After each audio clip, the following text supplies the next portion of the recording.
All right, y'all. Once again, we live. Y'all know who it is. Motherfucking host Solomon Grundy. I got the same legion of goddamn misfits with me and shit. Let me tell y'all a little something about me and my clique, man. Y'all been getting like a kind of PG-13 motherfucking interaction between me and my fellas and shit, man. You know what I'm saying? Motherfuckers a little bit not used to this shit, man. Mics in our goddamn face and shit, man. But we talk a lot of shit to each other, man. And I don't see why just because you shove a mic in front of our motherfucking face, the shit got to be different. So keeping with tradition of how we normally talk to each other, since we don't do that motherfucking camera shit, all you didn't hear our voices so far, let's do this shit 1134 style and shit. Let me let you know what we look like a little bit and shit. Now, these punk ass niggas on this panel, these niggas always go in on me talking that nigga, you look like motherfucking Arsenal, the battle rapper, mixed in with a little bit of Omar Epps in this motherfucking shit, right? That's what they say about your host. Now let me make these let me start digging in these nigga chests. I got a nigga on this panel right now that look like a motherfucking broke ass crazy bone in this motherfucking state your name, gangster. What up, YouTube? It's your boy Baby Slim, broadcasting live from where every day is 420. Today for y'all is Purple OG. Fuck with me, y'all. Yeah. No doubt. Yeah, you kind of broke up a little bit. Say that shit one more time. Where you coming from? Live from who? Coming live from the Chronic Dangerfield. All right, that's more like it. What about now? Yeah, you sound a little bit better.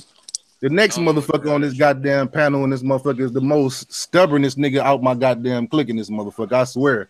Talking to this goddamn nigga in job, boy, you gonna be in for one and shit. And you know what we say about this nigga? We say this nigga like a baby ass motherfucking Rick Ross. Baby Rick Ross, motherfucking state your name, gangster. You know what it do, world. It's your boy LOCNJIVE in job. Oh.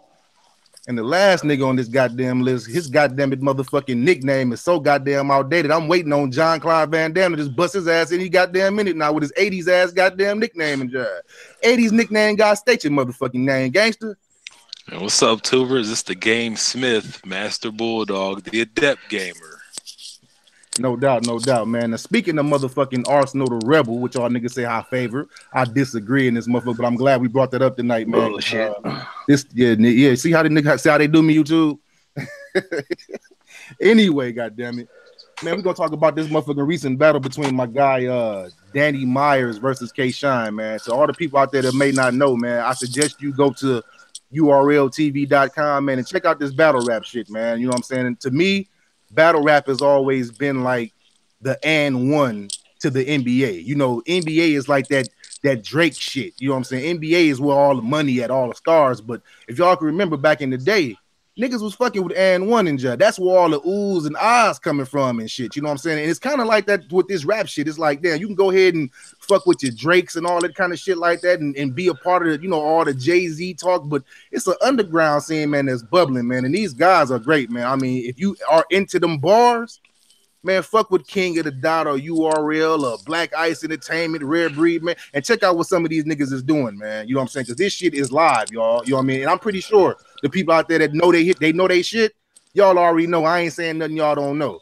So on that motherfucking note, man, a battle just dropped recently between two of my top guys, man. And I'm gonna let my boy Loken Jai open up the motherfucking panel, man. We're gonna keep this one. We ain't gonna spend too much time on it, but short and sweet, my nigga, man. Who you had winning that battle, man? Danny Myers versus K Shine, man. What you think about the battle and who you have winning? The battle was it was a dope battle. You know, that small room shit for me is always a good thing because it's more personal, it's more intense, and you actually get to hear every single punchline, cadence, and everything of that nature. Mm-hmm. But I got that motherfucker going 2-1 Danny, and I want to say 3-0. Ooh. But Shine did, you know, put together a nice second verse for me that I can fuck with. But Danny 2-1 in jazz. And I'm going to give it to Danny off the fact of the boy delivery has always been on point. He comes with them punchlines. He comes with those so goddamn aggressive with his shit that it just makes you cringe when a nigga do hit that perfect punchline in jazz. You know what I'm saying? So he pretty much controlled the battle. I looked at a lot of the people who was in the background, and when you see faces and lips get to twitching and niggas covering their mouths and nodding their heads to a nigga shit, you know that not only is his punchlines hitting, it's always connecting with the audience as well and shit. You know what I'm saying? Shine was on the same level sometimes, but his aggressiveness and, you know, he talked a little bit too much during Myers' battle, you know what I'm saying, with the whole don't be touching me and all that type of shit. Yeah. It's a contact sport. So if you don't want a nigga poking you and punch you, nigga, get your ass the fuck on and jab. But that's another issue with that shit. You know what I'm saying? Shine has been on a tear. You know, he does his NWX shit and jab. You know, he had a good battle against Rex. You know what I'm saying? Shine has been known to dominate. And when I say dominate, the man has been known to dominate when he steps into that battlefield. So for me, this was kind of like one of K Shine's lesser battles that I have previously seen. I mean, this is the K Shine that we didn't see him put out a lab coat and break down DNA literally in jab. You know what I'm saying? And with Myers, you know, he has always been up and down type character as far as his battle rapping game. He didn't had some off nights, but on his off night, he still go. And this night, when he went against Shine, he was at his top because, I mean, if you don't prepare for K Shine and come with your all like Danny did, then you pretty much ain't talking about nothing. But Danny did his thing, and he let it be known that he's about ready for that big stage for me and Jazz. Yeah, no doubt. I mean, I fuck with Shine, man. You know, he been in my top 5 for a minute, you know, and in no particular order, you know what I'm saying? Like, if you talk this shit with me, then my top 5 battle rappers right now, and I don't include the legends. I'm not going to include Mook or, you know what I'm saying, or Goods or any of those guys, you know what I'm saying? Because I got them like kind of being more towards that legend status, you know what I'm saying? But for my newer guys that's doing it, you know, I got T-Top, Briz Rothstein, K-Shine, Rum Nitty, and Danny Myers all in my top 5. So for me, personally, you know, this battle had 2 of my main niggas square up in this motherfucker. So it's no bias, you know what I mean? But I do got some concerns, man. I'm gonna go ahead and spit my shit real quick, man. But I do got some concerns, man. Well, first off, when my nigga Danny said, I'm better with the blade because I can't miss. I get up close, give him 5 stripes on the side. Now he's K-Swiss. Now, see, to me, that was the line of the goddamn night right there. You know what I'm saying? That was a dope ass line. That was the knockout line right there. I was like, oh my God. You know what I'm saying? And he had a couple more lines in there and shit. You know, he said shit like the little things. You know what I'm saying? He said some around the lines of this cartridge skip you to the next world, like the game genie, and that shit went over. That was dope too. You know what I'm saying? I'm like, it's almost as if they was trying not to goddamn give Danny no goddamn love and shit. But to make a long story short, I agree. I definitely got Danny 2-1, and I would have gave. I was so close to giving this a draw, but let's talk about what's real, man. Shine's behavior in that battle, it threw me the fuck off. You know what I mean? And if you watch the video, if you watch the video and you look at the comments, more people are commenting on the way that he was acting for his bars. His whole demeanor takes away from his bars. You know what I mean? Like all that don't touch me, talking to niggas in the background while your opponent rapping, shit take away from the battle on camera. I don't know how that shit might look in the room, but on camera, when they focusing on your face, it's like, damn, man, shut up, man, let that nigga rock, man. He wasn't doing that shit when you was rapping. So now I'm focusing on everything else but the bars. I mean, think about it. When your opponent in your face rapping and you making faces and actually talking through his rounds, it's disrespectful, but not in a good way. It actually make it look like you losing and you aware of that shit. It make you like you aware of it. I mean, come on, man. When it comes to battle rap, nobody likes that almost about the fight shit. I mean, and when it comes to battle rap, we come here for them bars. I mean, if you all in your opponent's face and he's standing there calm, cool, and collected, what that say about you when he in your space and you done made about 15 random emoji faces while he rapping? You know what I'm saying? I mean, have you ever heard the expression? I'm talking to y'all. This ain't even off paper for real. I thought about this shit early, but have y'all ever heard that expression? My mouth can lie, but my face will always betray me. Look at K-Shine's face every round while Danny was rapping. His own face showed y'all who he thought won. You know what I'm saying? So that's just my take on it, man. It was a dope ass battle, small room, like Logan Jai pointed out, man. But all that extra shit, man, kind of hurt the boys' bars and shit. Paper Slim, you got something to say? Hell yeah, nigga. To me, at first, if I gave a battle. It was gonna be a draw, but like you said, his antics and how he was acting and shit that took away from his bars, nigga. And on top of that, like K-Shine almost be like finna choke to me, man. You know what I'm saying? Like stumbling over his words, nigga, and then he got to keep going repeating himself and shit. Nah, nigga, niggas ain't fucking you up about ooh and ah. Your ass is forgetting, nigga. So all that shit goes into it with me. But Danny was cutting him up, man. I mean, like Danny was cutting that nigga up, dog. So I gave that motherfucker 2-1, Danny. So yeah, 2-1, Danny. Where you at, Master Bulldog?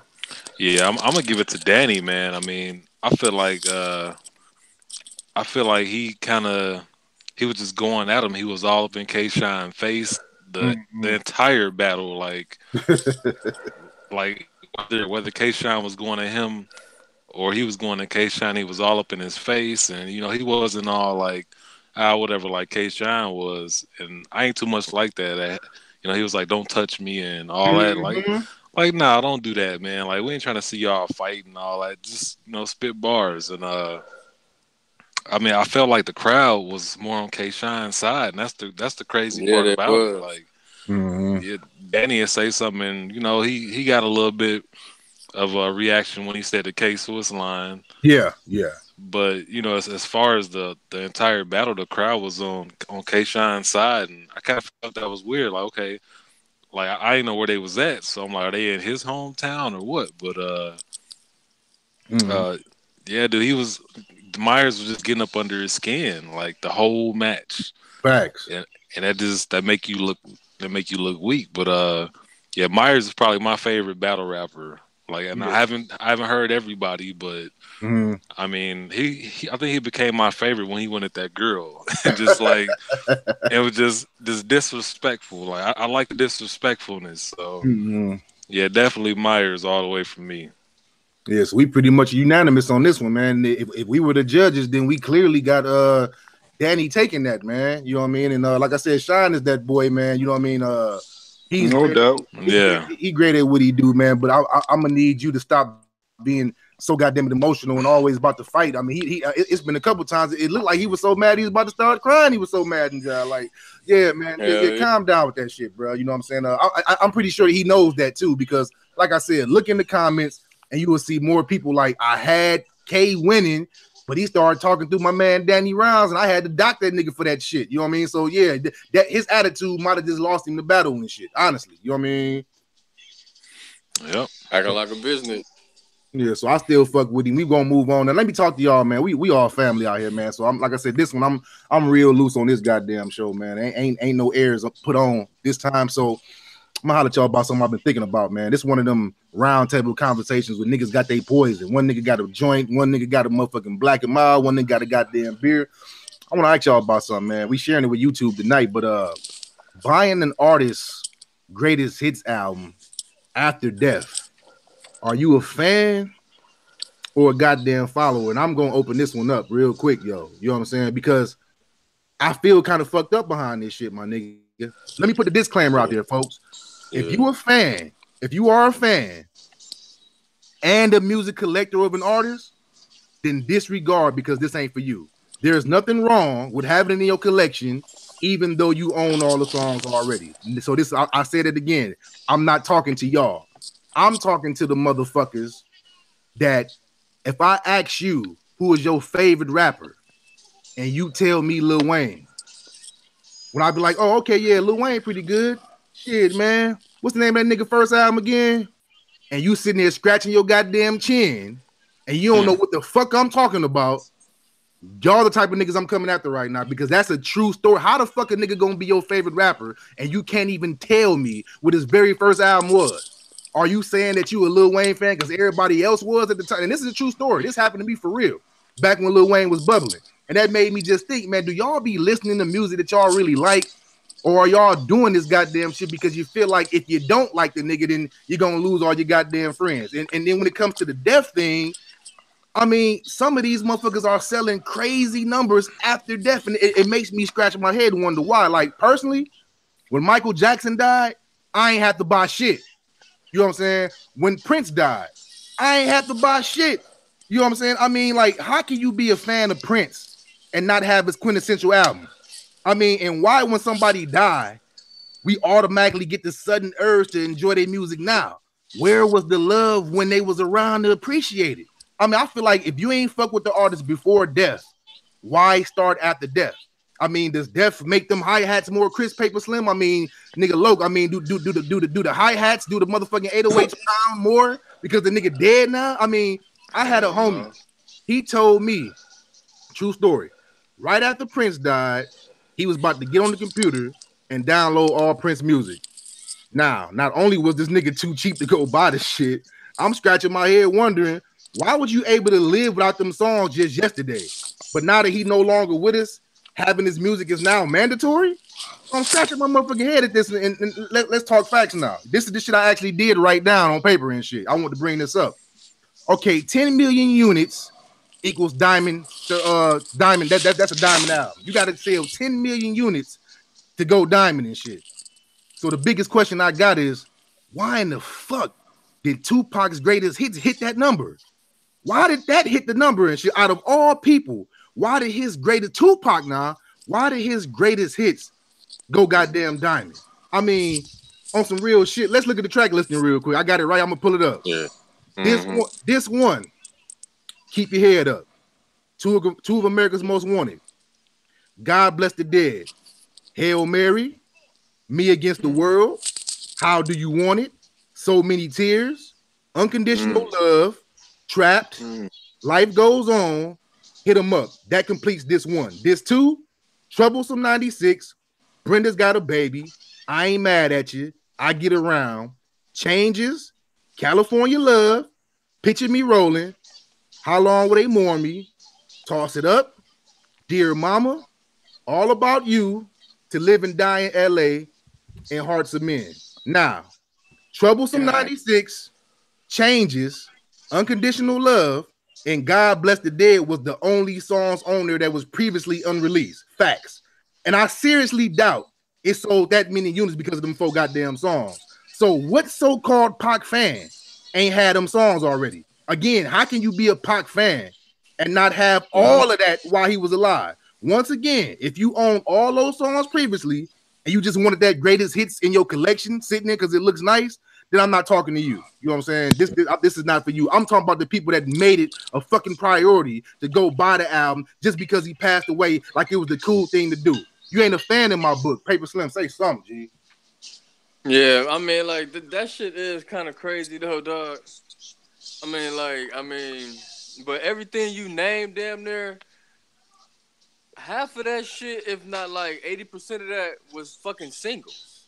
Facts. So it's like, damn, nigga, you might have just fucked me up with that, like, for real. Cause I'm sitting there, my mouth wide open, like, damn, that nigga was. I think it's nostalgia though. It's like, okay, cause a lot of them was hits, and it gives you, you know what I'm saying, like a good feeling. You know what I'm saying? He ain't never coming back on top of that. You ain't gonna never get that feeling again. So it's like, I don't know, man, but I kind of think that's almost like bandwagon jumping too, cause like if you really ain't fucking with him like that, why you fuck with him when he dead and he ain't never coming back? And then, you know, so yeah, but it depends what type of fan you are too. It's a lot of shit that goes into that, cause we're all different types of fans, you know. Cause are you less of a fan because you don't own everything? Are you more of a fan because you own everything? Why you know what I'm saying? Like, what's the limit of your fandom or your fanism or whatever, you know? So I don't know, man, but I am going to say I think it's nostalgia reasons, man, because that nigga never coming back. Might as well get his last little shit, jam it out while you can, like my man said, throw it in the collection. So it might be everything that we didn't said or everything I didn't said or whatever that might be it. Because like it maybe not just be one reason why they made that shit the hottest shit of it. And on top of that, if it's like 4 or 5 unreleased tracks, you got 4 or 5 unreleased fucking tracks. And so those, we ain't never jammed those. So niggas just grabbing shit just for the single purposes, man. Because you named a whole lot of damn jams, too. A whole lot of jams too. So yeah, I think that's what it is. Nostalgia reasons, I just don't see how a motherfucker needed to go out and buy Thriller again, dude. I don't see how that I don't see how that wasn't in your goddamn arsenal already. Master Well, Bulldog, a lot of them niggas might not even have them albums too, though. You gotta think, like, that's because what. a But lot why of people now like though? me, man. But like, a lot of my shit was stolen, bro. I don't have none of that shit you named. I had all that. I don't have none of them CDs no more. Like, my collections is done. I'm like done with CDs and having a collection. So maybe those could be for people like me that will go out and grab that because I'm not gonna go out and be able to probably afford to buy all those albums again. It takes a pretty good grip, and collection. So Yeah. yeah, I mean, like maybe it's some of that shit like that because I'm one of those people. I will have to go out and rebuy shit like that because I don't have it no more. I don't think it was 100 million people that got their Oh no, fucking not like that, dope. nigga. Not You that know, many, but man. The big bastard bulldog. Where you at? What you feel about that shit, man? Buying the artist shit after he died, even though you didn't give a fuck about him when he was alive. Why? I think it's I agree with Slim where he said nostalgia. I think it's definitely that and maybe curiosity too because I'm gonna go a whole different genre of music here like Johnny Cash. They came out with a Johnny Cash movie and I saw the movie and I'm like, why was the dude so important? They had to come out with a movie for Johnny fact, Cash. facts. So some people probably like, well, let's say when they came out with the Tupac movie, they might have not, never heard of Tupac, some strange reason, but Strange reason. I had never like really heard of Johnny Cash, so they might be saying the same thing about me, but they might have saw the movie and been like, what was so important about this dude? They had to go make a movie, and there you go. That's one album sold to his greatest hits. They want to see what was so good. I mean, Uh, the same thing about the NWA. It's like, dude, maybe I just feel like some of these albums are so important to where we've been, and those albums have opened up doors, and they're so important to hip hop culture that I don't see how the fuck NWA sold one goddamn greatest hits record when the goddamn movie came out. Why in the fuck didn't you have this already low? Why didn't you have this already? And why did the movie make you want to go? Why the music important now, man? Why now? You know what I mean? Because of the dollar signs and the promotion that the shit gets. You're worth more dead than you are alive. And a lot of these artists who have passed or had a group member pass and they dropped his greatest hits, if you're dead in the water and no one haven't heard from you in a while, now is the time for you to get your money back. If the Temptations were to go on stage right now and do this whole worldwide thing, everybody wants to grab it now because for one, the media are telling you you have to go out and grab this. You know what I'm saying? When Mike died, we already know he had millions of fans, not only just the United States, around the world. But now since he has passed, everybody is on the dollar tip of how can we make money up off of this, and how can we make him even bigger and make more money up off of him. It's not about the artists themselves. It's about the record companies that these artists are on who needs to make that money because they're greedy. These greatest hits albums are not actually greatest hits. They're just top 100 singles that Facts. people have liked that they have just thrown in this collection. But Mm. truth be told, some of these artists' best songs are not the singles. It's the songs that's on the Thank you. album themselves That's my that point. make the shit more better. So if you come out with a greatest hits, come out with a greatest hits of shit that people might have missed on the album because most people choose the music they listen to off of the single. It's very rare for people to actually go into the album and listen to the album because a lot of people do it, but people don't do it because to them it's either okay, well, he's not talking about this, he's not promoting this, so why should I listen to this shit? But I have more fun with an artist outside the single. You come out with a single, I'm not listening to that shit because I know it's going to be played every single which way. So I'm gonna dig in depth into your album to choose your greatest hits due to the fact that I know those are the songs that need to be heard. So this greatest hits that people who have passed have came out with are only for the dollar. We don't benefit off that shit. If Mm. you got the whole Michael Jackson collection, it's not doing anything for you to have one unreleased song on a album that have 125 songs of his that you already have spread throughout his career. So Mm-hmm. you mean to tell me I'm going out and buying this one CD for this one song and paying about 10 to 15 bucks, or I'm finna download this motherfucker from Google Music or Apple Music for this one song? Nah, that's blasphemy in jail. You know what I'm saying? But to us, who cherish the music and who are collectors, we look at it as, okay, let me add this piece to it. But I'm Right. not finna buy a Tupac greatest hits with only 4 songs that are new because, okay, 10 years later, it's the 25th anniversary. Now Mm-hmm. I got these same songs. They probably added 2 more, but they changed the cover. You know what I'm saying? It's all about the money. And I'm pretty sure that a lot of people don't even want to go out and buy it, but we are so gun ho and so of a, okay, I'm not the shit if I don't have this, so let me go out and grab this. Half these people who buy these greatest hit CDs don't know shit about the artist, That's my don't care about the artist. They will fact. play it just to be popular, and then they're gonna throw the shit by the wayside and jab. But at the end of the day, the record company has got their money, so they don't really give a fuck. They can release the same greatest hits every 15 to 25 years, knowing it's going to sell because they're putting that money into it so people can go buy it. People can play it. People can go out and watch the DVDs because at the end of the day, it's all about the dollar. We don't give a fuck about the artist as much as we should if we're not into music like that. If you live and die by music and music is what you do and you're not just focused on one genre of music and you appreciate the whole ordeal of what music do for people's lives and the moods and how it makes people feel, then you look at a greatest hits album as it's some bullshit. But if you love Johnny who don't fuck with music and everybody over here on the right is jamming this shit, you gonna buy that motherfucker so you can say that you done fit in. You gonna listen to all the songs and you gonna play it, and then when a conversation comes up, now you feel important when you can talk about it. So the greatest hits album goes for people who try to fit into the music scene, and it goes for more on the record label end because they need that get back. Tupac is probably one of those artists that they're going to keep selling his paraphernalia, his movies, his music throughout his not existence because it's a money getter.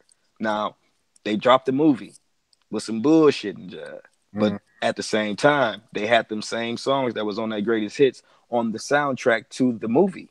You know what I'm saying? It's rinse, repeat, recycle due to the fact that these are the songs that people understand more. These are the songs that people have heard about. When you do documentaries on, these are the same songs that are being played in the background. So let's embed it in these people's head that they need to have these singles due to the fact that the more that they need to have and the more money that we can put into it, the more money that we're going to get out of it.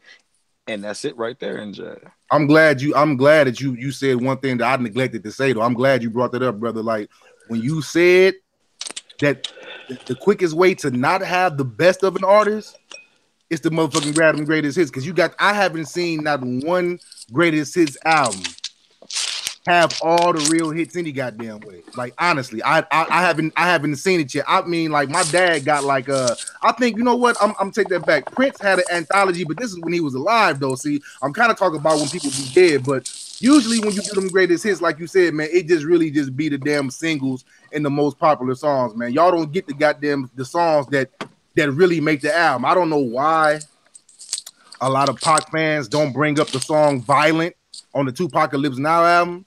That's like one of his biggest songs in the hood. That used to be violent, man. All my niggas that end up hearing this shit, man. Y'all know y'all can stand the fuck up when I say this shit too.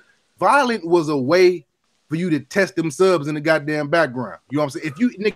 If your subs can handle the song "Violent" by Tupac, you were saying that was the show off CD. Put that violin on and then drive around the block. Everybody knew what the fuck you was playing because that bass line was so cold. But that's one of the songs that, like Local saying, you don't get on those greatest hits and shit. So you can't buy Tupac's greatest hits and really have that nigga's greatest hits. You're gonna have to be standing next to a real Pac fan that's gonna be able to put you on songs that's never gonna make them greatest hits. You know, never gonna make it. You know what I mean?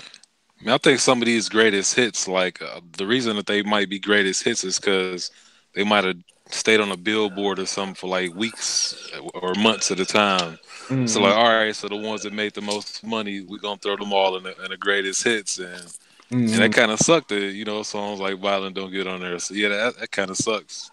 I mean, oh no, go ahead. It sucks, but I mean, you got to think about it though. Like the music industry is always about that get back in jazz. It's gonna always be about that get back. I mean, that's what I was gonna say. When motherfuckers, when you have an artist of that magnitude who captivated the world, like I said, that's dollar signs for everybody in jazz. You know how many bootleg Pac greatest hits album was out when he passed. Michael Jackson and Prince and Jazz, that's being sold at these local moms and pop stores and these bodegas and Jazz. It's always about the value of the artist itself. Now, when you mentioned Johnny Cash earlier, Bulldog and Jazz, like that was a thought in my brain that came out as well. Like certain artists gets the greatest hits and it falls by the wayside, and they try to push that artist to be bigger than life after his death, but it don't always connect like that. When they finally get around to doing Prince greatest hits and all this and everything, and have the merchandise to go with it, the t-shirts, the water cups, the pins and all that, the air fresheners and jazz, then you're gonna really see them push all the singles. They damn near might have the whole 1999 album on the motherfucking jazz. You know what I'm saying? They ain't gonna have songs like the Times like that on there in jazz because it's not popular to them. So for the people who are creating these greatest hits album, don't go by what the nostalgia tells you need to have. Go by what you feel the people need to hear from this artist on the reason what makes them great. Because some of these songs that they put on these greatest hits isn't the reason why this artist is who he is and why he has these people feeling the way that they feel in jazz. People cry right now to this day when Tupac death anniversary come out. People cry to this day when Michael Jackson anniversary comes. So when people have that much of emotional connection with an artist, it's your duty to give them those songs to the world, people who haven't heard of this artist, to let them know this is why they like him. This is why people feel the way that they do. And the greatest hits album, to me, should have that ability to put you on songs that you probably either skipped, always heard, but never got a chance to hear. And this is your time to hear it. So if you don't want any album from this artist, you're going to go to this greatest hits and hear why this artist is the way that he is. Cause check this out, though. See, Paper Slim, I want you to answer this one personally. Nah, because you done put out albums, you done put out albums your damn self. Here's another gripe that I have with the greatest hit album, though. Don't you feel, as a person who's bringing out albums yourself, don't you feel like these songs are meant to be heard in this order? And this is what I was going through this year of my life. What I mean to say is, my nigga, taking an artist and just taking a bunch of his goddamn songs and shit and just throwing them on a double CD just because he died. To me, I'm more of a historian about it. I want to hear the album the way that you wanted me to hear it. I want this number 5 to come after number 6 because that's the track list. That's the way the album is meant to be heard. Like I said, maybe I might be the weird one, but I do own a couple of greatest hits. I think I own like Rick James. I mean, like mainly my greatest hits are like from my daddy's and my mama's era. But as far as like hip hop, what I consider my genre for my age, I'm more or less so like, you know what? Instead of me grabbing his greatest hits and just taking a bunch of songs just out of sync, just throw them random number 1, number 2, I would rather one at a time just go back and get the nigga whole discography and shit, because that way I can enjoy him the way you meant for me to hear him and shit. You feel it? You agree? But that's better though. That's better because you really do get to know the artist too. Because like a lot of those songs be real dope and they go over your head because mainstream done already sucked up some bullshit off of an album. And I think Logan said, like, then after that it's like down when you don't want to hear shit because that song has been popular. The whole album has been shaded and jaded due to one song. So no, I think it's dope to go back and get all of that person's shit so you can really fucking respect the music, man. Because just because media, I said media, dumbass. It's just because media motherfucker made it popular doesn't mean that it was dope. They just made it popular. It'd be a lot of dope shit, like you said, like the song "Violent" from Pac, and it'd be a lot of other shit on people's albums that'd be real dope, and you miss it because media done made something else hot. Yeah, plus the fact that, I mean, like, you know, on the greatest hits album or the best of albums, you don't get the skits. So a lot of niggas got some good funny ass skits and dope ass skits and shit. I mean, you know, that shit takes time to put that shit together, especially the more funny ones like Ludacris and shit. You're missing all of those goddamn skits and shit. We all know how great Ludacris was at them skits. And shit, right? You know what I'm that's what I'm saying though. You miss the artist. You don't get to know the artist. You know, right? Like you said. That's who Ludacris is. That's who he is on Fast and Furious. The same nigga that was doing them skits. So, yeah, I think it's a shame to the artist personally. But like, aren't we measuring like greatness by money? That's what it seemed like to me when they say greatest hits, because those are mainly the ones that was like for Billboard, like Bulldog said. So Yeah, that's yeah. just stupid. I just looked at it like I just seen a lot of people like, you know, if I go to your house and be like, man, throw some Michael Jackson on, you know what I'm saying? And we get to talking about Michael Jackson and you start talking all this shit about Michael Jackson. I'm like, well, damn, what do you own from Mike? And you pull out one of them greatest hit CDs, and that's all you got from the nigga. I'm gonna look at you like, well, dog, you don't even qualify to even go back and forth with me. You know what I'm saying, nigga? You ain't, if this is your only Mike you got in this house, let me tell you, they ain't got half of what Mike did on this motherfucking shit. Cause shit, the most popular songs, them be the main ones that you don't want to listen to because the radio burnt them up and the video burnt them up. When I put on a Michael Jackson song or a Prince song, I'm not listening to goddamn it motherfucking Black or White. You know what I'm saying? I'm listening to all the other shit that I don't get to hear a lot because I'm tired of hearing fucking Black and White. I didn't heard it too many goddamn times. Same thing with Prince. If I put on Purple Rain, you better believe one of the songs that I'm not gonna listen to is Purple Rain. You know what I'm saying? Purple Rain, yeah. I'm gonna listen to goddamn it Nicki in this motherfucker. I'm gonna listen to everything else. And at the end of the day, if Purple Rain come on, it come on. But I never need to put it on. You can watch the movie Purple Rain and hear that song all through that motherfucking job. But I mean, that's pretty much how I wanted to put a cap on. It was something that was kind of like bothering me. I just want to talk to y'all personally about it. Like, yeah, man, I would hate for like, let's just take like DMX right now. I would hate for like DMX to like pass away.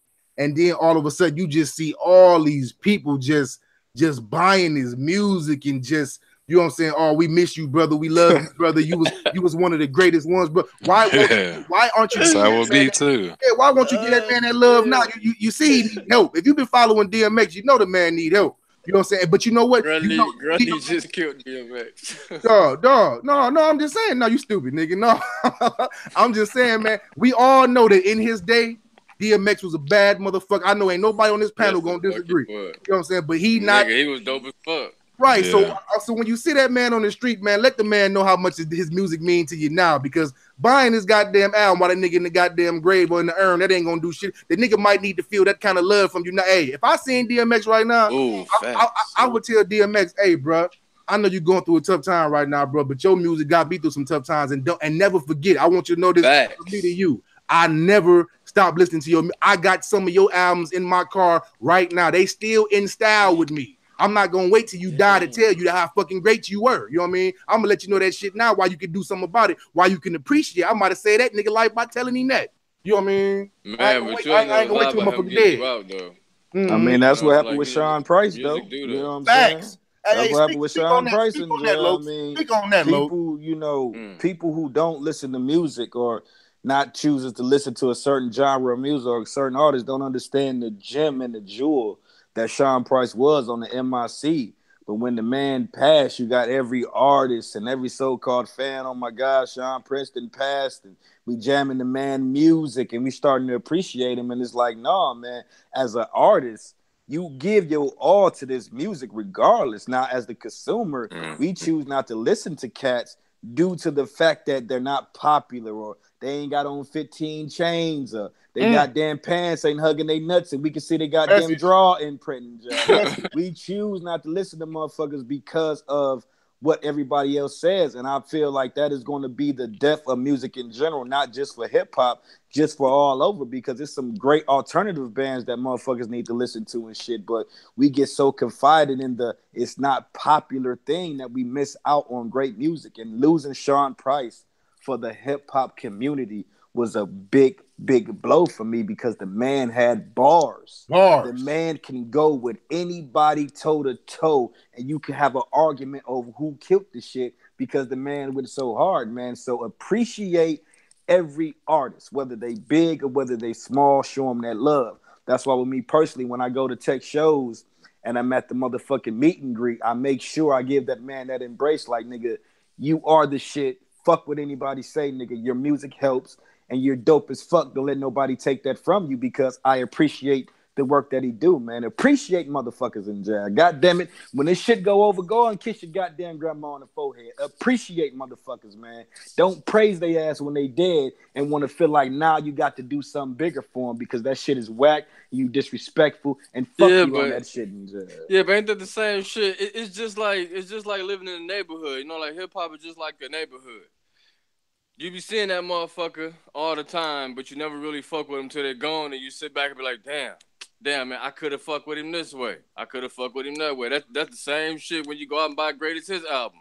You could have listened to that motherfucker 1,000 times when they dead and gone. Now it was like, damn, I missed out. Now I gotta grab their Greatest Hits to try to fuck with him now. So now that's Nah, man, you can't say that, man. Hold on. Right now though. Right now, let's be real. Let's fuck the YouTube shit. Right now, let's be real. I'm about to fuck with you niggas real quick. Right now, all of us. Can you recommend somebody that maybe you think your homeboy should be listening to? I go first. Y'all probably already gonna know, nigga. K Reno. That's mine. Lo, who you got? I got that maybe we might not know about that you gonna put us on. If you was at my house right now, you got a chance to put on somebody's CD that I might not be aware of. Whose greatness am I missing out on right now? Right about now, man, niggas missing out on Joey Cool and Okay, Slim, you got anybody? I don't know, man. That's a hard one, man. I mean, for me, that's a hard one because I really don't particularly just fuck with one person. I don't fuck with nobody like that, man. Oh no, it ain't gotta be one person, but just something like you don't have you don't have like, I'm not even gonna say guilty pleasure, but you ain't got no Slim shit. It could be reggae. It ain't even gotta be hip hop. It could be anything. You know what I mean? Okay, well shit. If we gonna go by like some guilty pleasure, I'm gonna say SZA. I fuck with SZA, dog. Master Bulldog, where you at? Well, my guilty pleasure is probably like Maroon 5. I'll put it like that. Okay. Not bad, Bulldog. Okay. I fuck with them, though. I mean, I said all that to say this, that even though we all close as motherfucking friends, sometimes we do hold certain shit to our chest and shit. Some niggas we don't even know that our niggas fuck with and shit. It's been a bunch of times I've been trying to put niggas on and niggas done already been on the nigga. And I'm like, well, shit, why the fuck you ain't tell me, nigga? I had to find this shit out for myself. Like, but you know, that's one thing that me and Loke had a conversation about. Like, I really hate that as a group, as 1134, we kind of got away with that shit. Because back in the day, anything that we discovered, we brought that shit back to the goddamn hood. Now motherfuckers is finding all this kind of dope ass music and ain't nobody said shit. I don't know if it just ain't coming up. Niggas gotta goddamn go to work. The topic don't never come up, but we not sharing music like we once used to and shit. You know what I'm saying? So that's why I wanted to bring that shit up. But if y'all been keeping up with the 1134 roundtable discussions, usually I get 2 topics off. And then my nigga Logan come out of nowhere with a sidebar. Logan, you got a surprise for me tonight, or you just chilling tonight, nigga? No, I believe I have a good sidebar for us tonight in Jive. All right. Sidebar for tonight in Jive is best sitcom mom. We have the oh so beautiful, oh so electric, will still get hit right now. Claire Huxtable in this motherfucker, NJ. Yes. You know, we have, which I feel is an underdog in this whole card I'm about to announce and shit, is Harriet motherfucking Winslow in this motherfucker, NJ. You know what I'm saying? I got me coughing. Number 3, we have the iconic motherfucking Roseanne Barr in this motherfucking NJ. We have, you know, a nice piece of dark chocolate in this motherfucker in the first Aunt Viv in this bitch and You know the first, hell yeah. Then, you know, we go from that to the most people would consider Trailer Park trash, but is a goddamn good mom on her own end, and goddamn Peggy Bundy in this motherfucker and to round this out, you know, we got the butterscotch flavor, a delected almond milk joy, and the second Aunt Viv and So go on ahead and let me get y'all take, nigga Allen. I'm gonna go ahead and start with you. Who is your best sitcom mom? My best sitcom mom is definitely, without a shadow of a doubt, Claire Huxtable. Claire Huxtable is the closest thing that we'll get to Michelle Obama. I'll put it like that. Okay. Great comparison. That's the closest.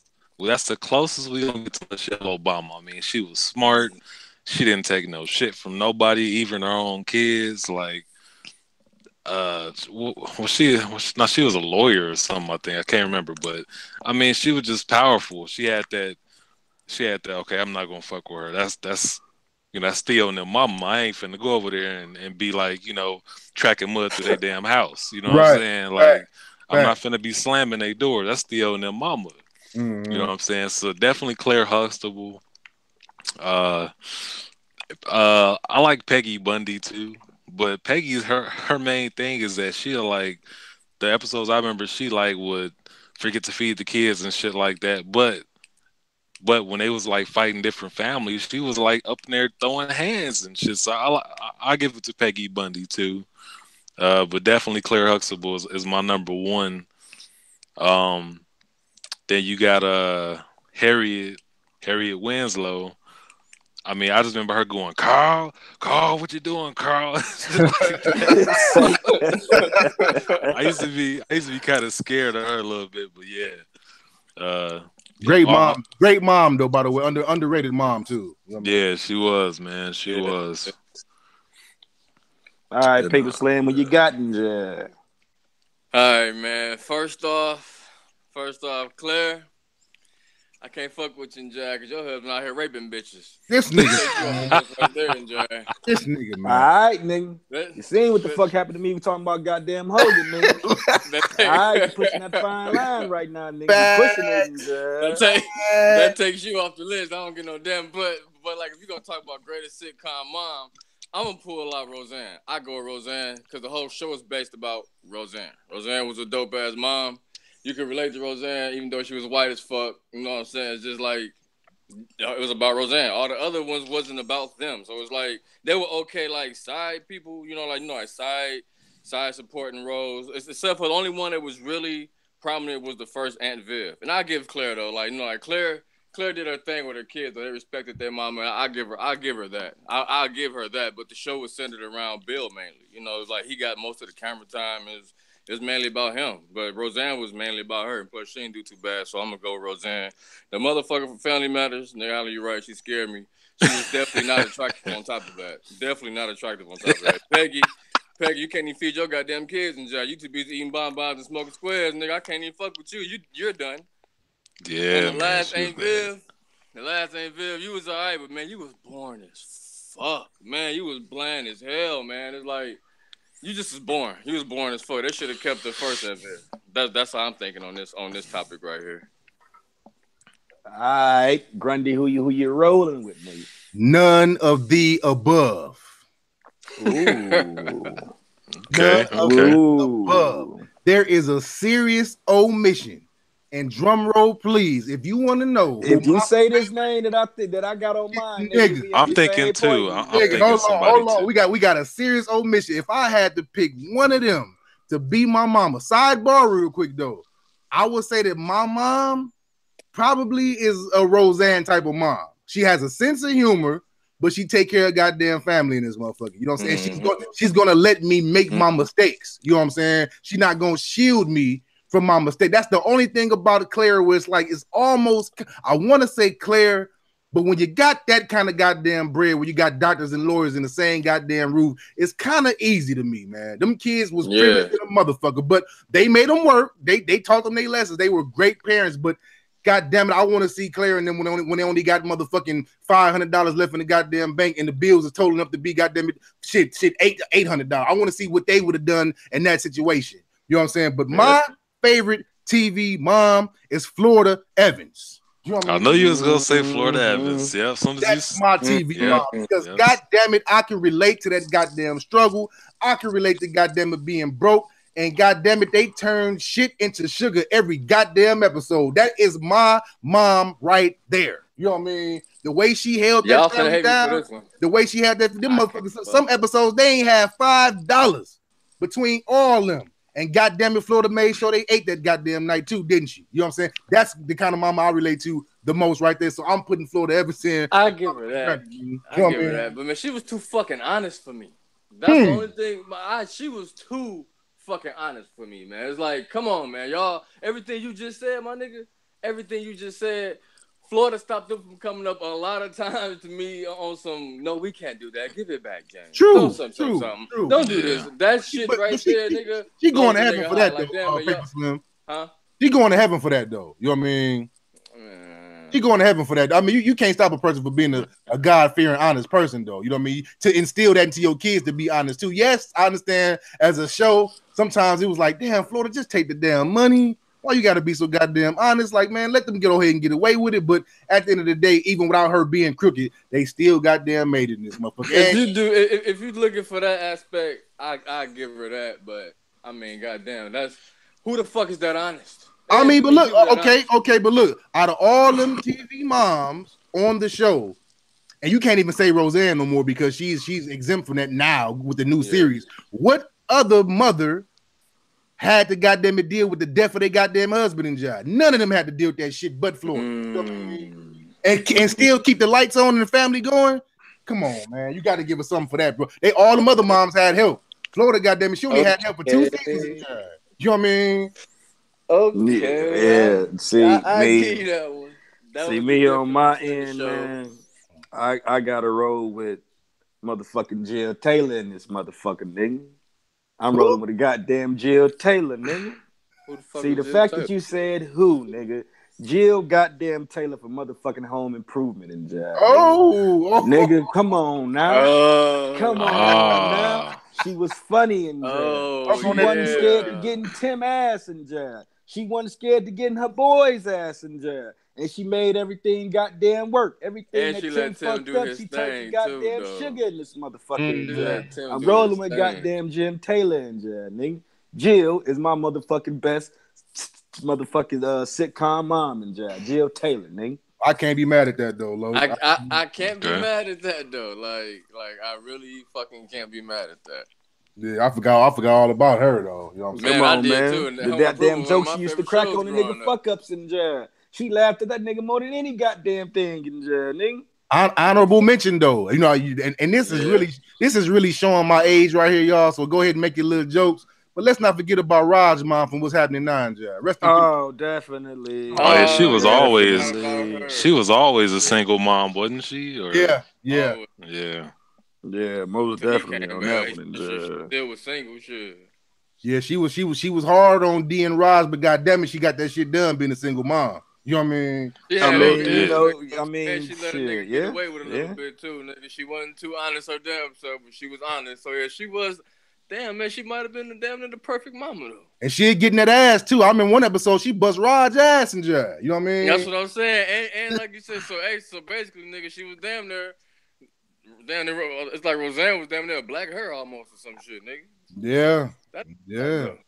That ain't bad though. Nice one, nice one. Good shit, Loke. Yeah, Loke always bring it with the sidebar, man. I mean, we gon', you know what I'm saying? You can't trust that nigga. That nigga gonna come up with some shit that's gonna have you like, well, damn, I wasn't even ready for that goddamn shit and job, man. That's good shit, man. I mean, moving along with the shit though, man, for the night, for the topic, because we not gonna hold you motherfuckers for 2 hours like we did last time. You can thank Hulk Hogan for snatching niggas last time.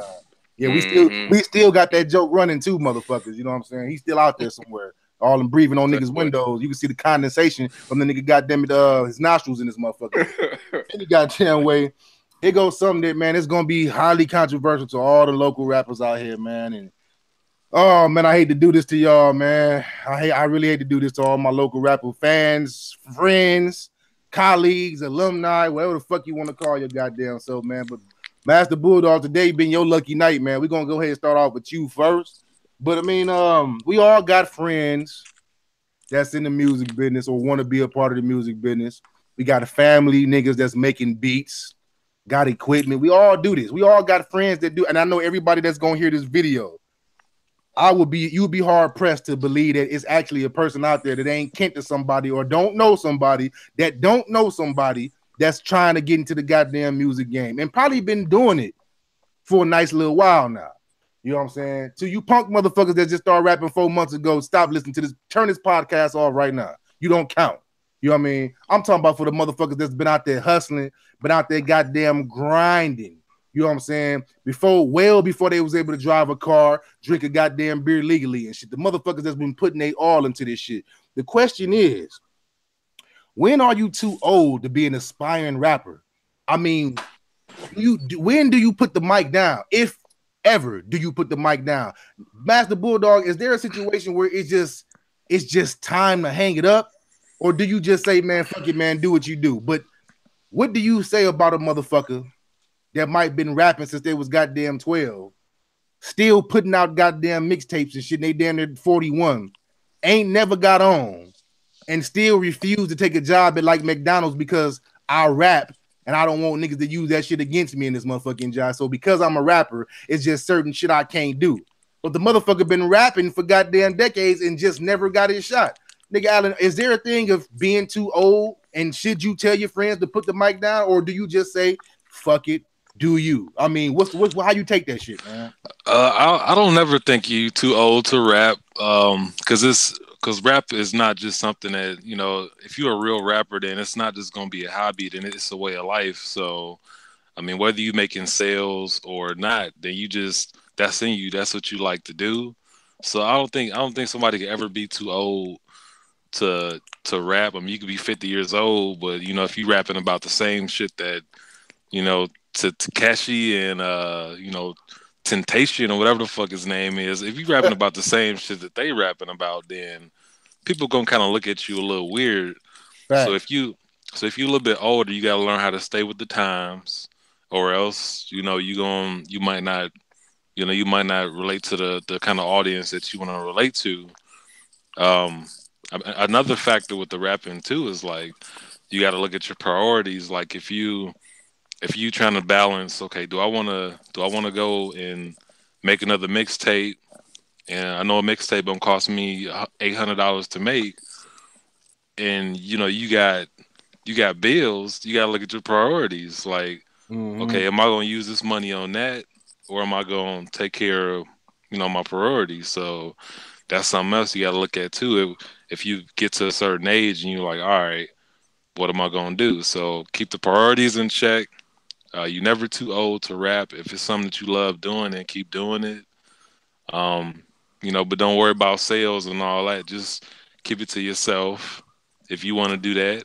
Or should you can book some shows or something, and just you might get your kicks off of that. But you got to please yourself though.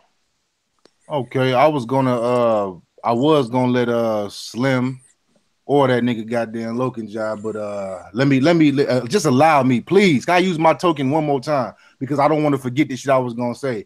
I guess I gotta be if Allen was nigga Master Bulldog, fuck it for the record, nigga Wayne, nigga Allen, nigga Aaron, nigga Ed, nigga it is what it is in this motherfucker. Real name governments in this mother, and even them ain't the governments in job. But anyway, you know what I'm saying. I'm gonna have to play the devil on this one though, man. Let me be the devil on this one, man. Let me be the villain on this podcast this time, man. I absolutely think most definitely there comes a point when you got to cut the bullshit out because some of you motherfuckers suck. You know what I'm saying? All y'all niggas know y'all got a partner right now that's Terrible on the mic.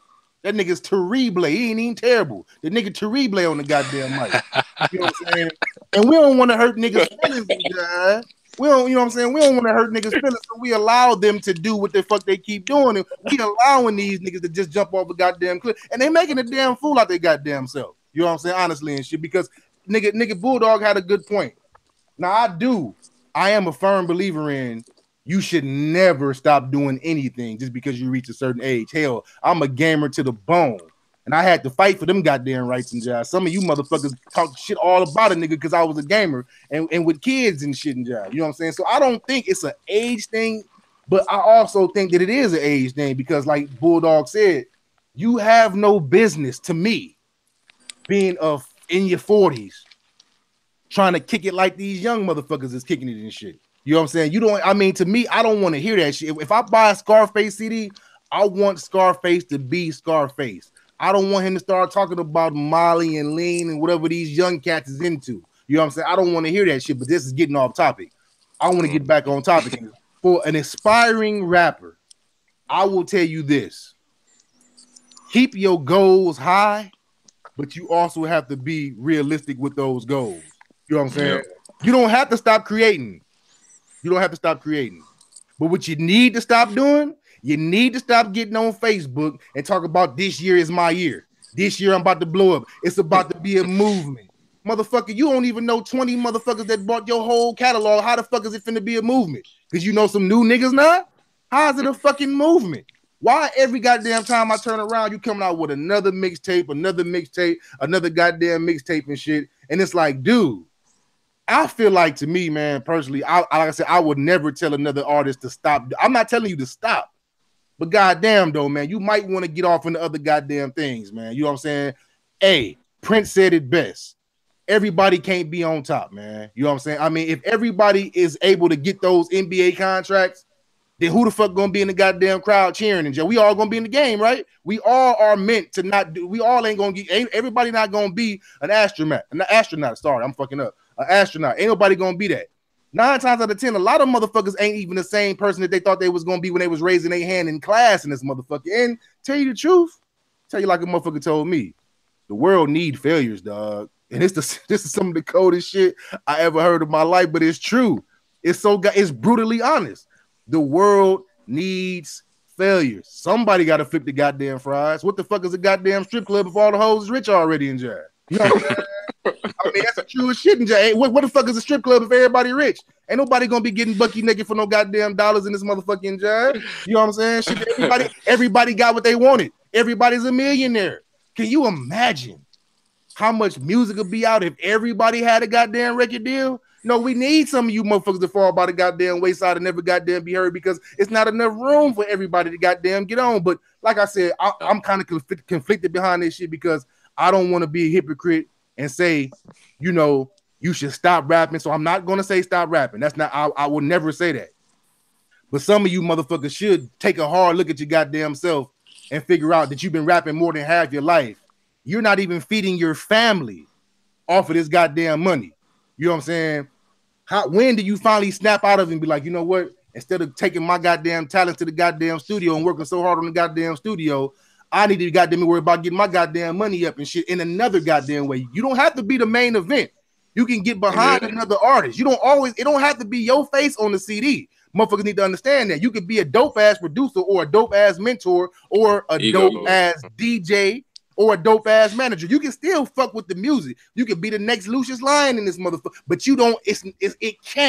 It can't be about everybody that sets out to rap. Your face is not going to be on posters, and you're not going to be on the goddamn CD. God damn it, this shit is not meant for everybody because some niggas are meant to be soldiers and they are meant to be on the label. Everybody can't be a fucking goddamn star, yo. Loke, motherfucking Paper Slim, one of y'all goddamn. I done got hot talking about this shit. I'm sweating. You know, man. Well, shit, to me, man, I don't think you should ever stop motherfucking doing what you want to do. It depends on what your motherfucking goals are when you're getting into it. Like, if you're an aspiring rapper, like what I tell an aspiring rapper, like, understand you're gonna feel a lot, you know what I'm saying? Like, and that shit gonna hurt. You're gonna have motherfuckers backstab you. You're going to have motherfuckers take money from you. You're going to have a lot of shit happen to you that make you even wonder if this is what you want to do. But it depends on what you know, like what your goals are. So, like, if you want to be that mega star, then hopefully you motherfucking, like, practicing your craft.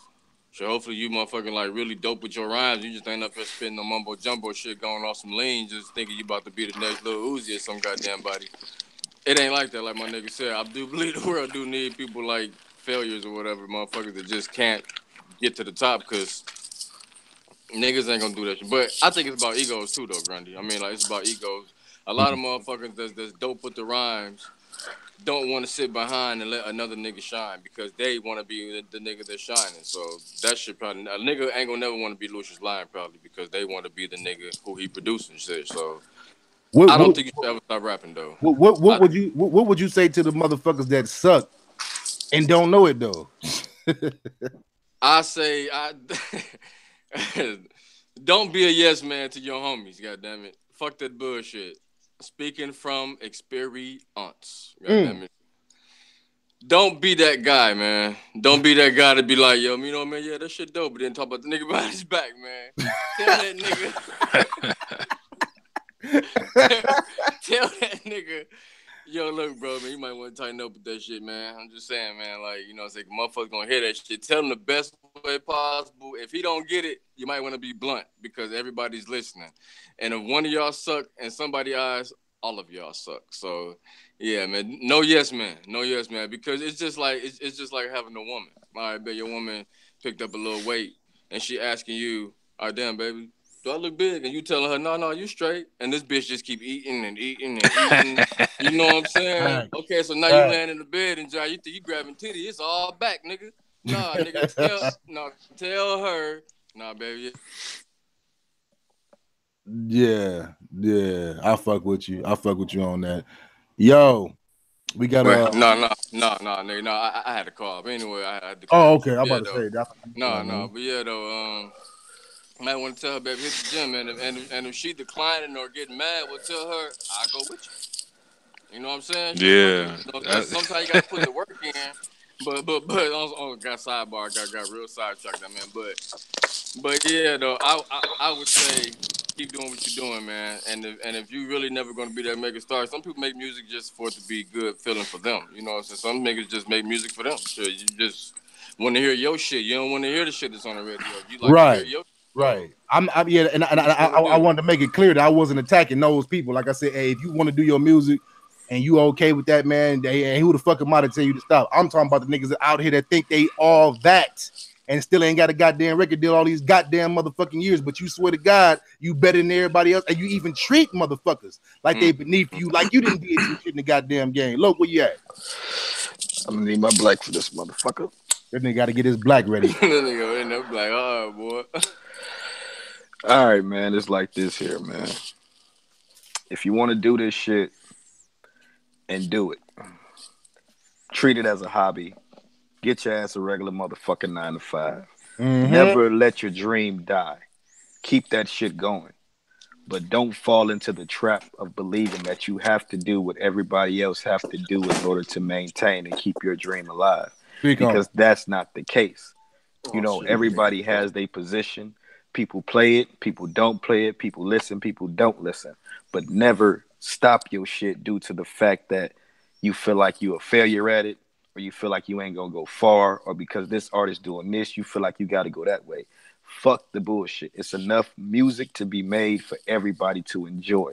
If your ass about goddamn 55 years old, like DJ motherfucking Suede, out here sounding like these young niggas and dressing like these young niggas and doing all this young shit when you goddamn 55 years old and somebody goddamn grandfather, now you just need to be smacked in the goddamn face and go sit your ass down some goddamn well, because you have no lane for this shit. You're doing it for a goddamn profit margin and jab. But for these artists out here who are in their motherfucking late 30s, late 40s, late 50s, if you coming with that music and you coming with that real shit, the shit that you know, the shit that you feel, and the people that who may listen to you can relate to, keep doing that shit. But if you out here being a person who you not being, fuck you for that shit, because you are the plague that is fucking up the music game in general. So if you on that bullshit where it's like, yeah, I'm an aspiring rapper, I got this going, I got that going, but at home, you a motherfucking punk ass motherfucker who sits on the computer and don't do shit, but behind this microphone, you this man, you got this, you got that, you got this bitch, you got, man, fuck that shit. You motherfuckers need to quit and jive. But these motherfuckers who sit there, write they motherfucking rhymes, but at the same time got to go in here and cook food for their kids. At the same time, got to go get up, scrape change to go to the studio, who got to put in a 9 to 5. These the motherfuckers that we need to keep making this goddamn music, because these motherfuckers understand the true essence of what it is to be an artist, because you have to put that work in. If you a motherfucker who done had your music career handed to you and shit, and you still ain't with nowhere, and you not willing to change that shit, and you not willing to give other motherfuckers a shot to improve that shit, then fuck y'all motherfuckers, man. You could be an aspiring rapper all you want to. Never let your dream die. But if you got mixed signals behind your shit and you only want to be this rapper just so you can have this fame and be on top and do and run the world, fuck y'all. Because to me, some of the coldest artists are the ones who don't get that plateau to be heard. Because those artists know what it means to be an artist. They're not being sold or being pulled or having to do this and that to get their fame and to get people to like them. You know, a lot of these aspiring artists across this world, not even just in the city, across the world, look at it as a straight dollar sign because of what we have seen. Look at motherfuckers who didn't know how to rap but started rapping after the Soulja Boy craze came through. Then you had the Laffy Taffy shit come through. Then you had the Party Like a Rockstar shit come through, and everybody copied the same wave till that wave died, and motherfuckers sat around looking for a new wave to jump on. Fuck that shit, man. If you gonna do this music, do this shit from the bottom of your heart and never let that shit go, but remain true. If you ain't gonna remain true, then this shit ain't for you and fuck the dumb shit, nigga. I don't give a fuck, nigga. If you gonna do this shit, nigga, do this shit, balls to the wall, and understand that at the end of the day, you may not make it. Because in my eyes, you probably wasn't meant to make it, motherfucker. So be humble with your shit. Stop being a bitch ass nigga with this shit and ignoring the little man or the motherfuckers who trying to come up or trying to get on the shit that they going to get on and use motherfuckers to get clout and raise your stock in this motherfucking shit. Like, nah, fuck that shit, because I'm not with it. That's a bitch made ass move. And if you're going to be a rapper, my nigga, be a rapper. If you're going to be a singer, be a singer. If you're going to be a DJ, be a DJ. And I'm not talking about these motherfucking playlist DJs that play a song and just load the motherfucker up and motherfuckers consider you a DJ. I'm talking about, nigga, you bringing out the motherfucking turntables, nigga. I'm just saying, if you bringing out motherfucking CDs of mixed shit, but you're turning the shit and scratching and doing the editing and doing the motherfucking voices and talking and all, I'm talking about all that shit that comes with that shit. Don't hop into any profession and do the shit for the dollar signs. Don't try to grind and get your way up just so you can see a way out for a lucrative advantage. Do the shit because you want to change some shit. If you want to be a rapper and Nas is your favorite rapper, but you want to sit here and rap like Lil Pump, then fuck you. You're not doing the nigga Nas any justice by doing that type of shit. You know what I'm saying? Don't hide behind who you really are. Be who you are, because that's where your fans are going to appreciate you more. And if you are whack as hell and you know that you goddamn stink, please, by all means, and yes, get up off the goddamn microphone and if you ain't blue, but you done had so many options and you done reached and you ain't willing to accept your failures and learn from them shits, please stop rapping in jive. You're saturating the goddamn field in jive. Hip hop is one of the biggest growing genres of music right now. You cannot turn on your TV, your motherfucking radio, your tablet. You can't walk outside without something in hip hop being played and shit. And it's so goddamn watered down to the point that people who really enjoy music and really enjoy artists can't enjoy the shit because it's oversaturated in jive. Your goddamn neighbor gonna rap and shit. The little nigga who just motherfucking kicked your goddamn door in or egged your house, he a goddamn rapper in jive. Your motherfucking professor who just told you about this goddamn lecture, when he leave, he a goddamn rapper in jive. Your goddamn principal who just gave you ICBM and DARs and shit, he a goddamn rapper in jive. Cut that goddamn bullshit out, man, because it's not necessary, man. It is not necessary. Hell If no, you true to the field and you want to do this shit, do it. You know what I'm saying? Do that shit by all means, but don't do that shit just because it's a clout advantage or you can grab this bitch or you can get love from the hood even though you never had that shit, because it ain't gonna get you nowhere. And you will see that in your career due to the fact that you ain't left off the goddamn block that you was born on. Due to the fact that you ain't doing the shit for the purpose of the motherfucking music and oh, phony ass motherfuckers. I'm done with this conversation. I'm getting mad and right. This nigga. Wait, one more quick question, though. I got one question though. It's like, do y'all think that so rappers like Nas and all these other rappers and shit, right? Do you think it's cool for them? Okay, like you mentioned Lil Pump. He trash. So I don't want to mention Lil Pump. Let's say like a Travis Scott, right? Travis Scott. So a Nas Travis Scott song. Do you think Nas should ride Travis Scott wave? No. because you see, it's like this here, bro. If you do have a Nas Travis Scott collabo, Travis Scott got to come to Nas world and show the world that he can get to that level. You can't put a legend. But like Nas level was different. But like these are like new cats. Like, don't you want to like keep your music going? Like, all right, well, hold on, Nas on it with Travis Scott. Well, let me go fuck with this Nas, yo. Hey, yo, you heard that? Nas? You know what, Slim? Now you got 14-year-olds fucking with you. You know what, and Slim? Nas You know what? Shit's still going. What up? You know what, brother? Let me tell you this, man. And that's one thing. Let me sound like Loke real quick, because Loke loves saying this term. That's the problem with motherfuckers nowadays in jive. You know what I mean? Goddamn right. This is. You know what? Stop doing that shit, man. Stop doing that shit. No, if your music is true, and you have your loyal fucking fans, bruh, you know what I'm saying? We don't need you to ride no goddamn body's wave, man, because I want to hear that shit that you bring to the goddamn table. You know what? If you can only sell records to motherfuckers that grew up on your shit in a certain age demographic, the niggas so big, because goddamn it, Too Short been rapping the goddamn same ever since I was 6 years old. You know what I'm saying? I don't need Too Short. get on a goddamn song with Tekashi and no shit like that to stay relevant. Nigga, you short dog and John. Stay short dog. Stay Willie D. Stay Scarface. Motherfucking John. I don't need you to get on none of these new. I mean, if y'all link up, that's a good look. But I don't feel like you fucking need to in this motherfucking John. Man, that shit sound weird, man. Like imagine my bad, but imagine Scarface. Imagine Scarface trying to do some Migos shit. Like that's like fucked up. No. Do not mix my goddamn heroes with this goddamn new shit. If y'all do a collab, I have no goddamn problem with it. But I hate when niggas start changing their goddamn style up or their goddamn topics up just so they can blend in and get $1 a day. Because if you did it right the first time, if you did it right, you stay true to yourself, you can still get themselves anyway. Hell, we still love Wu-Tang, and you don't see them niggas selling out, getting on everybody young shit, and y'all nigga just get that new Wu-Tang album. I mean, because you basically said don't do a Snoop, right?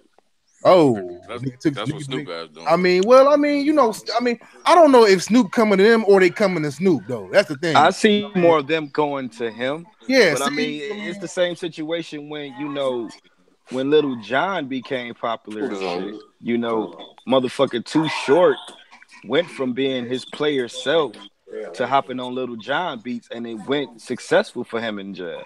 Mm-hmm. You know what I'm saying? So you can be an older artist in the game and get with the right young producer or young artist. Sidebar though, my nigga. Sidebar though. Not to cut you off, but for the record though, he helped put Lil Jon them on. He was doing beats for Lil Jon was doing beats for Short back in the day, nigga. That's what I'm saying though. I mean, but he helped. Yeah, you know what I'm saying? He went from being this traditional old player self to getting on those crunk beats, and it worked for him though.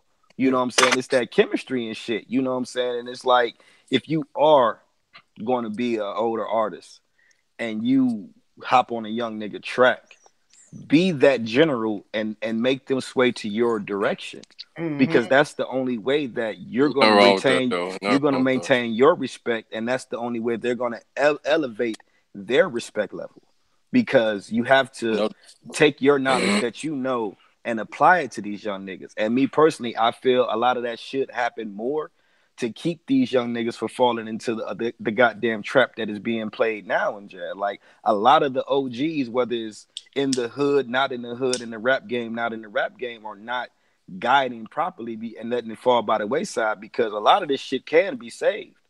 But motherfuckers don't want to put their 2 cents in, because 9 times out of 10 in today's society, they would sound like a hater in jazz.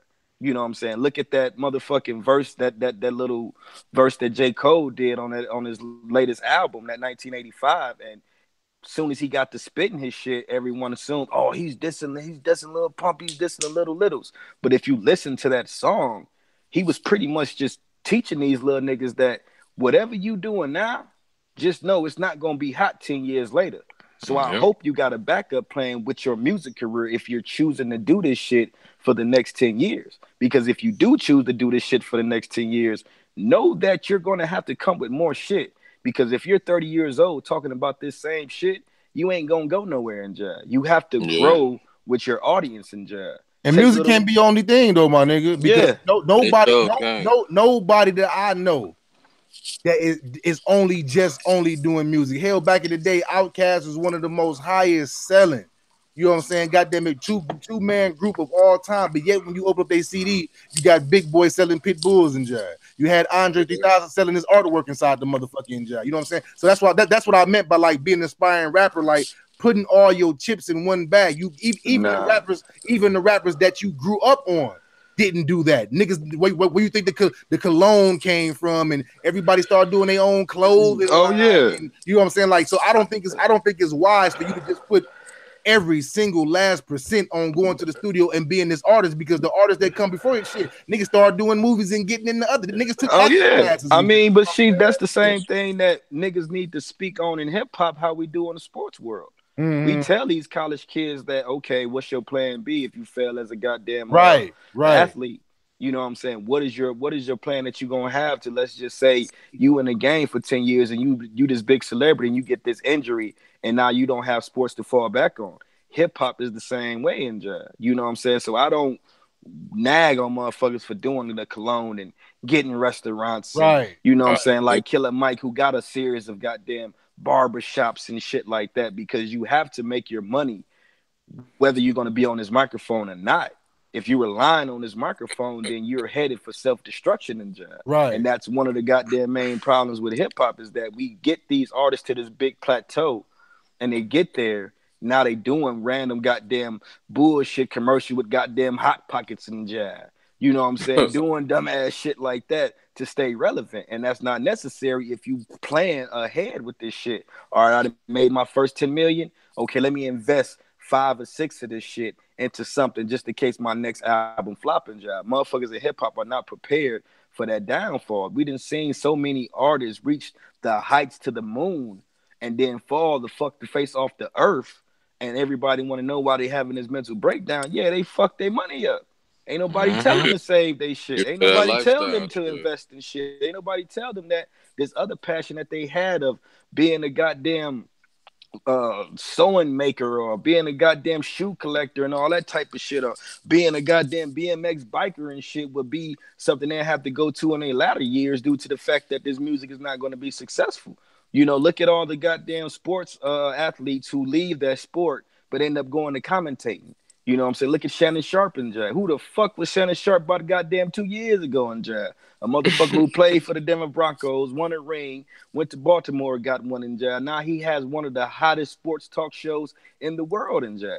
The man seen a goddamn platform that he had to go to in order to keep his bills and lights paid and shit, but at the same time stay relevant. And he was It worked successful for at him it. too. Now His everybody personality can't do worked that. for him. Let's not just No, say no, that you can everybody. do it. No, everybody can't do it, because if you don't have the passion going into whatever you choose, then you're not going to have that same passion going into something else. So if you're passion driven and you have goals that you want to reach and you don't want to be considered a failure in your own eyes, you're going to apply that same hunger to anything you do.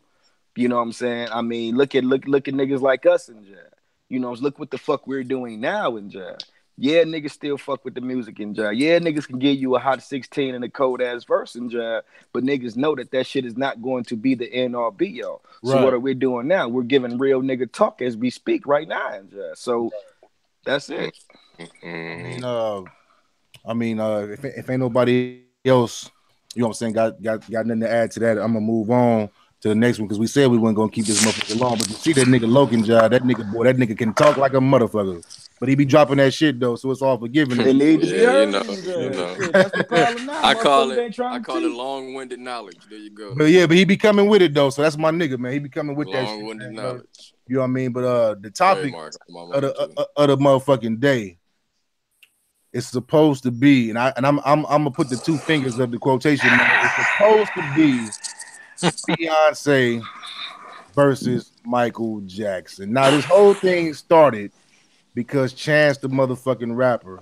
Damn. I don't know if he did some shit at a goddamn college or some kind of speech he was giving, and he went out his goddamn way to say that Beyonce, her performance was better than anything that Michael Jackson has ever done. Dun Now, dun dun. you know what? Here's the thing.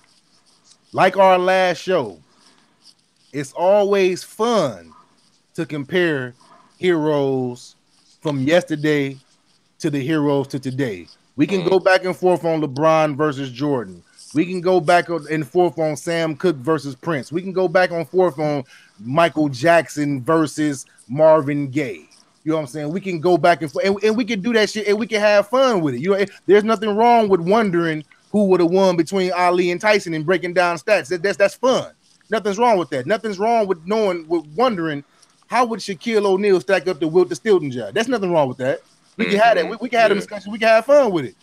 But when you say it in the way that Chance the Rapper said, it becomes damaging, and that's dangerous. You know what I'm saying? Because now you got people that's younger that don't know no goddamn better, that's gonna follow by what you say, and they gonna take that shit as being gospel. Now, what Chance the Rapper should have said was, Beyonce just gave the best performance that I've ever seen.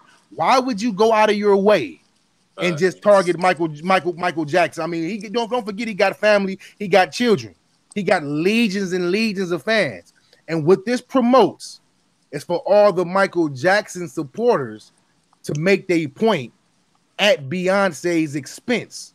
And for the record, she never came out and said that she was better than Michael Jackson. And for the record, Michael Jackson never came out and said he was better than Beyonce. So what happens is we start talking that shit. Oh man, she not better than Michael Jackson. What the fuck wrong with that bitch? Her shit born. You started going off with her, and then she don't deserve that. You know what I'm saying? Because she didn't say this shit. So you're gonna make your points, and you're gonna downplay somebody that didn't even. That's like right now. Take me right now. Let's just say that. Nah, don't even take me. Let's just take. Let me see. Let's take who's more popular. Okay, fuck it. Let's say Tekashi, since everybody talking about him. Let's say that. Let's say that somebody says, "Man, Tekashi way better than Jay-Z." The person that says that is going to get crucified. Yes. But who else is going to get crucified is Tekashi. And Tekashi didn't say that. He didn't say it himself. He might not even believe it himself. You know what I'm saying? I didn't say that shit. Why should I catch the goddamn wrath of all Jay-Z fans just because one knucklehead said that I was better than goddamn Jay-Z? Now y'all finna start dissing my shit. Y'all finna start giving me all this, and I can't control what people feel about me. If he think I'm doper than Jay-Z, then that's hey, what the fuck? I can't get mad at it, but that don't mean that I agree.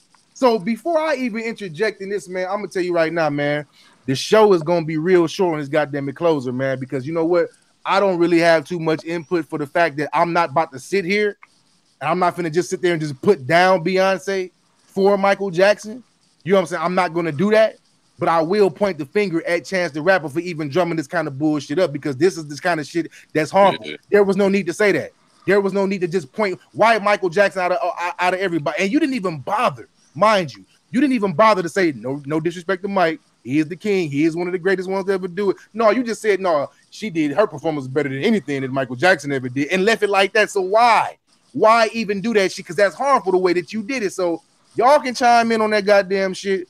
But if I was to really, really, really break this shit down, then I'm going to come off as a goddamn Beyonce hater and I support her. So I'm not going to fucking do that. I ain't got no goddamn dog in this fight because like I said, if I start talking my shit, it's going to be very goddamn it one-sided, and I am going to come off as if I just hate everything about her. But when you're comparing a goddamn it icon of a whole I mean, shit, the 80s was Michael Jackson's era, man. The 80s, man. The 80s was all his. You know what I'm saying? I mean, I can give you a sample of what I was going to say, but I'm not going to say it no more. You know what I'm saying? But I was going to say some shit like, well, before Beyonce can beat Michael Jackson, I need to see her doing goddamn shows in London and China and having motherfuckers fainting and falling out and got to be carried off by the paramedics in this motherfucker. You know what I'm saying? I was going to say that in jive. You know what I mean? Like, honestly, because how many motherfuckers you done seen be fainting just because they breathing the same oxygen as the nigga? Every time Michael Jackson had a concert, it's motherfucking people falling out all over the goddamn. They hurt their goddamn selves being in the goddamn presence. These motherfuckers damn near committing suicide because they dog. So I'm like, dude, no, ain't nobody rocking like Mike, bro. So like I said, man, I can get that shit to the panel. I'm gonna get that shit to y'all. But man, I'm Solomon Grundy, man, and I'm signing off on this one because to me, it's worth talking about. But I had to think about. I had a long and hard thought to myself. Like, you know what? I'm not finna do my brother like that, and I'm not gonna do my sister like that. You know what I'm saying? I'm not gonna do. You know what I'm saying? My African Americans, like I'm not going to tear down another African American to praise another African American. I'm not going to do that. I'm not going to do it. Y'all niggas can do that shit, and I'll listen to the podcast later. But I ain't got nothing to say on that shit. You comparing somebody to Michael goddamn Jack, and I'm a little bit biased because I grew up on goddamn Mike too. So yeah, let me just take my foot all the way out this one, this motherfucker. Because I've been and said something, Jack. I'm done. I mean, shit. It's a situation like this. Mike is the king of pop, hands down. Beyonce is the queen, and hands down. There is no back and forth argument of who's better. Mm-hmm. There is no back and forth because their comparisons are too similar. Their motherfucking performances, the way that they shut shit down, the way that they have people oohing on over them, are too. You can't compare the two because they have too many similarities. So if you're going to say that, then that means you are ignorant. You don't understand the magnitude that artists have, and you're just downright not understanding the culture of R&B music as a whole. Because I can't say that Beyonce is better than Michael Jackson because I don't listen to Beyonce. You know, I may hear a single or two, but she doesn't relate to me. So Mm-hmm. if she doesn't relate to me, how can I go out and say, "Oh, she's better than Mike"? You know what I'm saying? I could say Mike's better than her, but will I be right by that? Because who am I to say that Michael Jackson is a better artist than her? Because someone could argue to me that Beyonce is a better artist than Mike. This is a no discussion on my end, and Mike is the goddamn king. Beyonce is the goddamn queen, and hands down for me. All right, we wrapping this motherfucker up. So Master Yeah. Bulldog and Paper Slim, y'all will have the last word tonight. What's good?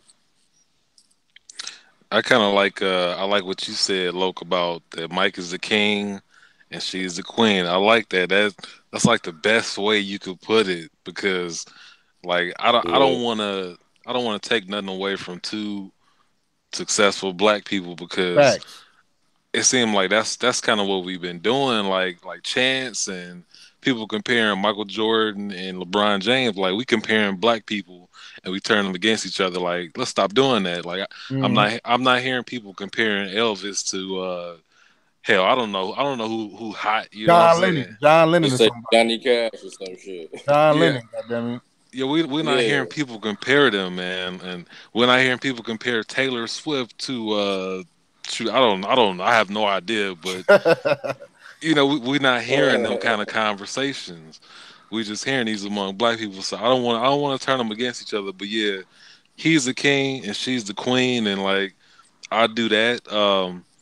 Like thing with Mike though too is like you had men and women like grooving to Michael Jackson's music. I mean, you had men and women trying to moonwalk and wear hmm the jackets, but I'm not seeing men going out here trying to learn the whole Beyonce moves though. You know what I'm saying? I mean, I don't listen to True. Beyonce neither, but it's like it's kind of apples and oranges, you know. Like I'm not seeing dudes out here trying to learn the moves and hell, even like singing it. I mean, you know, I can't speak for all dudes, but just the dudes that I know not doing that. So that's the only Mm. comparison I'm gonna give them. I don't want to tear it down either, but you know, I don't want to compare them. But yeah, King Queen, that's the best comparison. I agree. Yeah, I mean, like I give you that. I agree. If you're gonna put them in a category with each other, I mean, some might argue that Rihanna might be better than Beyonce, but we just throw as Beyonce versus Mike. I I don't really see the comparison. My damn self. Fuck the comparison. I don't see no comparison at all. I mean, that's Michael Jackson. That's Beyonce. Jesus, I don't see. But Chance, that's like some media shit. Motherfuckers starting this black versus black shit, man. Because he didn't have to say that shit like Grundy said. He went out his Facts. way to Yeah, maliciously say like, yeah, like, well, fuck Michael Jackson, bitch ass. Basically, what he said. Beyonce is what it is. No, no, that ain't what it is. That's like stupid. That's Right. like dumb. You supposed to be like uniting us. That's like we talking about this. Like we all like basically saying the same thing. You supposed to be uniting us, and you like stripping us down, putting us against each other because you didn't have to go out your way to say some shit like that. You could have just said, well, yeah, she was dope. Mike was alright, but like, you know what I'm saying? I like Beyonce better or some shit. That's your Yeah. opinion. So, but No, his no, opinion no, is his opinion. nobody would have But been mad at that. Nobody would have been mad. yeah, And I hope that somebody, that our discussions can help somebody out, man, in the future, man, with that shit, man. We got to stop. Like I said, if we doing it on some barbershop shit, we all chilling. We all in the garage, backyard barbecue, man. And we want to talk about Ali versus Tyson, man. You know what I'm saying? We can go back and that's forth and shit, man. But like I said, if you a celebrity with that kind of goddamn influence, man, you should not be comparing this person to that person, especially if they both black. You know what I'm saying? You shouldn't. We got enough adversity as it is, man. You know what I'm saying? I mean, I felt the same way about Tupac and Biggie. I've been telling motherfuckers Tupac and Biggie, and I'm breaking my own rule right now. But Tupac and Biggie are not a goddamn group. Their names do not go together. You can talk about Tupac and not bring up Biggie. There is no such thing as Pac and Big. Where the fuck does Pac and Big come from?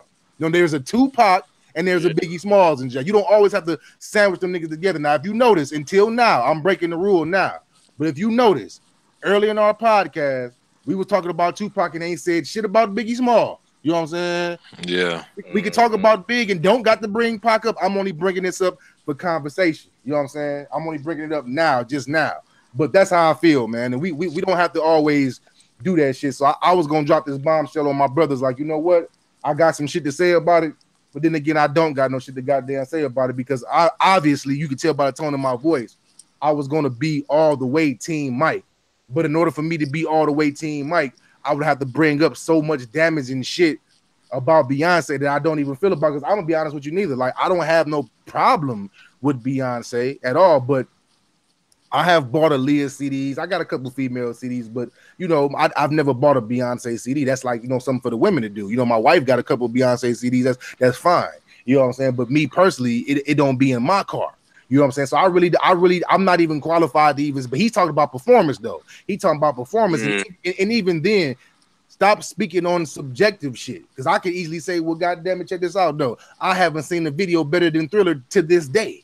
You know what I'm saying? So Beyonce ain't did nothing to me. I mean, so why would I lower myself to start going in on her? And it's like, dog, Chance the Rapper, you really shouldn't have said that shit, bro. You don't have to do that, bro. And a side note with Chance the Rapper too, like, you know, if it's okay if Chance the Rapper want to stand in the mirror and learn all Beyonce's steps, then he could do that. That's fine. You do you, Chance. I mean, if you wanna learn, you know, try on her outfits and all that, you do you. There's nothing wrong with that. But that don't mean that you got to tear down Michael Jackson while you're doing it.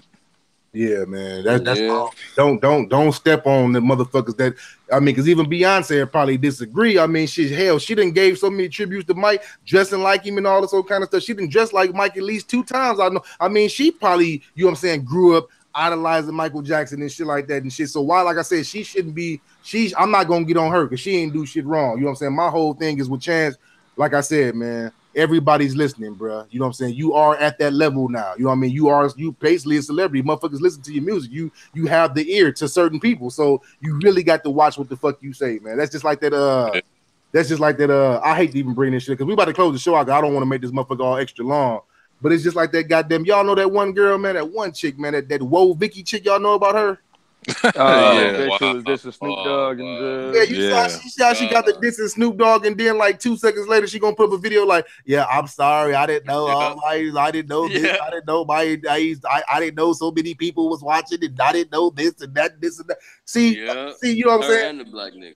That's one thing that I felt like, okay, Chance, you probably you know you can learn a lot from a dummy, man. You know what I'm saying? You can learn a lot from a motherfucker that's stupid. You damn self and jive. No disrespect to no goddamn body, but Chance, you could have learned from that right there and jive. You know what I'm saying? Like, dude, there was no need for you to say that about Mike, and then you know what I'm saying. Don't even take it back now. You know what I'm saying? You didn't already said it. You know, it is what it is. What it is. When you a celebrity, be careful what the fuck you say because you look stupid when you make them goddamn apology videos. And I'm for one, I'm not going for it because you only said what you goddamn felt. Don't change your mind now that you're starting to feel the backlash from it. No, I keep saying that shit the way you've been saying it. But in Chance's case, this was just super unnecessary. And I'm for one done for the night with this podcast. If anybody else got something to say, I'll let y'all goddamn say it. But I got a black and mild goddamn calling my name in the cold porch to pace back and forth so I can get ready for next show. Shit, I'm out this motherfucker, man. You know what I'm saying? It is what it is, world. Till next time, we motherfucking out. 11:34 roundtable discussion in this bitch. Yes, sir. Holla.